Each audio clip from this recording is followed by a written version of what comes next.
با جانبداری از سیاست اجتماعی و بشردوستانه اساسگذار صلح و وحدت ملی پیشوای ملت پرزیدنت جمهوری تاجیکستان محترم امامعلی رحمان و با مقصد انجام دادن عملهای نیک انسانی در عرفه جشنگیری 26مین سالگرد استقلالیت دولتی جمهوری تاجیکستان رهبریت کمیته انداز نزد حکومت جمهوری تاجیکستان جهت دستگیری مادی باشندگان مؤسسه دولتی خانه اینترنت کسالی‌های روحی ناحیه واسه کمک نوبتی رسانید.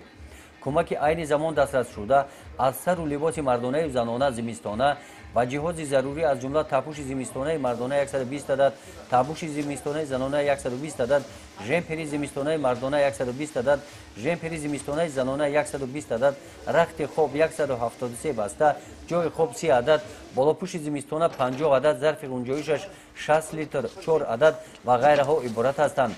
در این روز خورسندی برای باشندگان خانه اینترنت مذکور ضیافت عیدانه آراسته پیشنهاد کرده شد.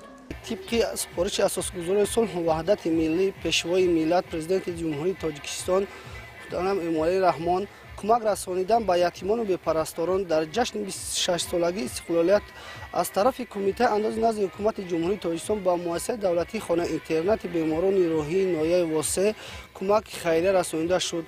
کمک خیریه از موادهای خوراکی، سر و لباس گرم، مالهای خوجگی و رخت خواب عبارت میباشد. از فرصت مناسب استفاده برده میهمانداری خود را از نام 220 نفر باشندگان خانه اینترنت و پیشوای ملت پرزیدنت جمهوری تاجیکستان امامعلی رحمان و کمیته انداز نزد حکومت جمهوری تاجیکستان اظهار می‌نمایم. قبلا نیز چنین کمک‌ها در عرفه جشنگیری سال نو میلادی نوروز عجم عید رمضان و 20مین سالگرد وحدت ملی دسترس کرده شده بودند. ناگفته نماند که سال 2015 از جانب کمیته انداز تعمیر آشخانه و بناهای استقامتی، برقرارکنی قبرهای آبگذرانی، وصل خطهای گرمدهی و دیگر کارهای تعمیری و آبادانی در این خانه اینترنت انجام داده شده است. چنین کمک‌ها پیوسته از جانب کمیته انداز انجام داده می شود. گزارش خواجه نظریف خدای نظر زهروف از ناحیه واسه برای برنامه اطلاعاتی نوید.